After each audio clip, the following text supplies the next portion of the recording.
अगर हम बहुत ज़्यादा एस्थेटिक्स में नहीं जाते हैं, if you do not want to be too much interventive, देन आप हाइफू करवा सकते हैं, फेशियल लिफ्ट्स करवा सकते हैं, आप स्कल्पचरिंग करवा सकते हैं with face for the face with hands. That is very new now. With hands? With hands. Yeah.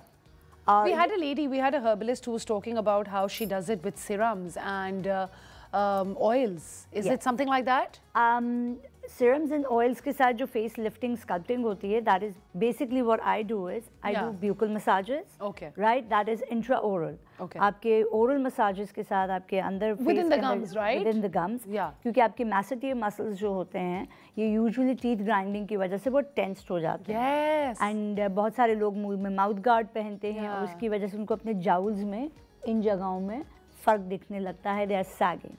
तो उसके लिए आपको buccal massages are very much recommended. Not only with that, I'm sorry to cut you off. How long does it take for these things to work?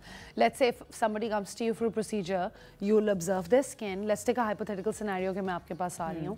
You'll observe my skin. You'll tell me, Rija, you need this, this, this. So how many sittings does it take for a woman? Depends. Okay. Skin to skin. Skin to skin depend करता है. And मैं इस चीज़ को बड़ी clarity से अपने clients को भी बता देती हूँ कि this is exactly like you go to a physiotherapist. आपकी अगर कोई हड्डी टूट गई है, अब अगर आपने वापस अपने पाँवों पे अपने टांगों पे खड़ा होना है तो उस हड्डी को अपनी जगह पे आने के लिए और आपको वापस क्रचेस से अपने पाँव पे खड़े होने के लिए थेरेपी से टाइम लगता है. स्किन के साथ भी यही है.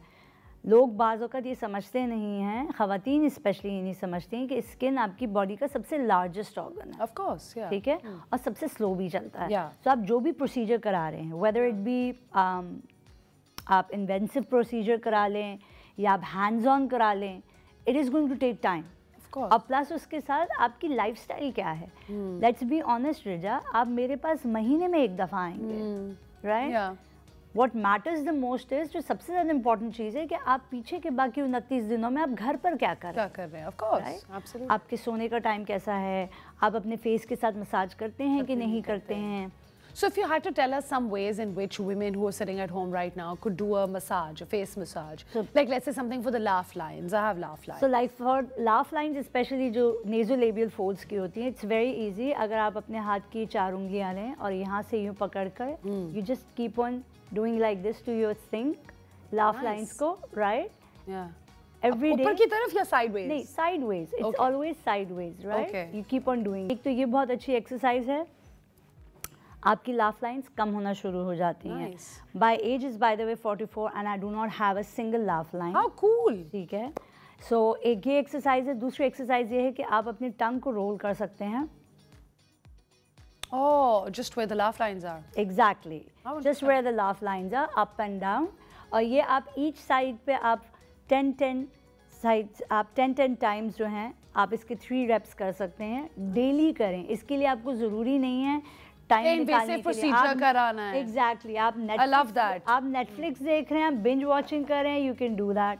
It is not that hard for you to do. You might look like a gorilla doing it, but आपका मियाँ कहे कि आप क्या कर रही हैं ये. एग्जैक्टली. लेकिन अगर आप बैठे हुए ही हैं तो इतना मुश्किल काम नहीं है अपने हाथों से करना. अच्छा, एंड काफ़ी औरतों का शैला क्रोस फीट का भी इशू होता है. आई सी women with a lot of frown lines. I see women with a lot of, and there's no shame, obviously we're all aging. कोई इतनी बट टेंशन इतनी होती है औरतों को यहाँ पे, इतना pressure to constantly look good, perform well, career में भी अच्छा करें, शक्ल भी अच्छी लगे, घर आए तो मुस्कुरा भी रही हूँ. ऐसे तो नहीं होता. नहीं, बिल्कुल.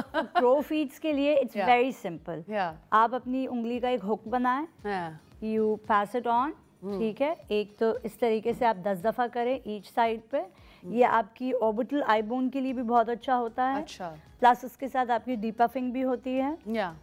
और चूंकि आपकी अंडर आई का एरिया बहुत सेंसिटिव होता है तो this is very easy for you to glide on. So like this. ठीक है. So every night. For how long? For at least 10 reps. ठीक है. 10 times 3 reps. तो यानी 30 टाइम्स हो गया ईच साइड. बहुत ज़्यादा टाइम नहीं लेती है, ज़्यादा टाइम कंज्यूमिंग नहीं है.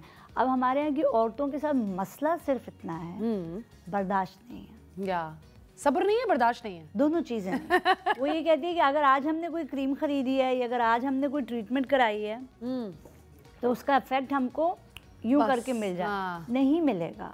टाइम लगता है। अगर आपने, आप for the sake of discussion बात कर रहे हैं रेजा, आप 55 की हैं, आपने अपने ज़िंदगी के 25, 30, 40 साल आपने कुछ भी नहीं किया, ना फेस मसाज किया, ना आपने कुछ भी नहीं तो मिरेकल तो नहीं हो सकता। ठीक है, अब आप 55 की उम्र में आप आके कह रही ये सारी चीज़ें मेरी ठीक कर दो, तो वो छुरी कांटे से होगी। उसके लिए आपको कॉस्मेटिकल सर्जन के पास या कॉस्मेटोलॉजिस्ट के पास जाना पड़े। मेरे पास वो नहीं हो सकता। Of course. Right? So you need to have a very realistic. So Shella, one more thing I've noticed as well is that, you know, some women's face are not symmetrical as well. And this is usually when cosmetic procedures go wrong. Exactly. And आपको साफ एक औरत की शक्ल देख के पता चल जाता है कि उसकी एक आंख ऊपर है और एक आंख नीचे है, which I think is a short way to tell that the surgery has gone wrong. Very. So what do you do in situations like that? I know people who've had to leave Pakistan and go elsewhere कि वो बाहर से जाके सही करवा कर आए। उसमें तो अब आपके, मेरे पास तो कोई चॉइस ही नहीं है ना। I refuse them because वो मेरा डोमेन ही नहीं आता। राइट? उसका रीज़न ये है कि आपके बोटॉक्स एंड फिलर्स अगर ख़राब हो जाते हैं तो आपकी एसिमेट्री हो जाती है। There are sometimes even with threads as well. अच्छा, ठीक है, लिफ्टिंग प्रोसीजर्स के साथ भी हो जाता है। Is it curable? Is it fixable? Obviously invasive procedures होंगे, फिर उसके साथ that's going to be fix, और वो थोड़ा टाइम लेता है। फॉर एग्जांपल, अगर आपने पिछले कुछ अरसों में अरसा पहले अगर आपने डेमी मूर जो हैं, अगर आपने उनकी पिक्चर्स देखी हों तो उनका एस्थेटिकल प्रोसीजर ख़राब हो गया था। Right? A lot of Bridget Jones वाली actress as well. Exactly. अब वो एस्थेटिकल प्रोसीजर जब ख़राब हो जाता है तो उसको फिर ठीक होने में अरसा लगता है। उनका मेरे ख्याल से दैट वाज अराउंड 2022 में उनका जो फेस था दैट वाज डिसफिगर्ड, और फिर उसके बाद बैक इन 2024 वो बिल्कुल एक Demi Moore was a changed person. Yeah, literally. Right?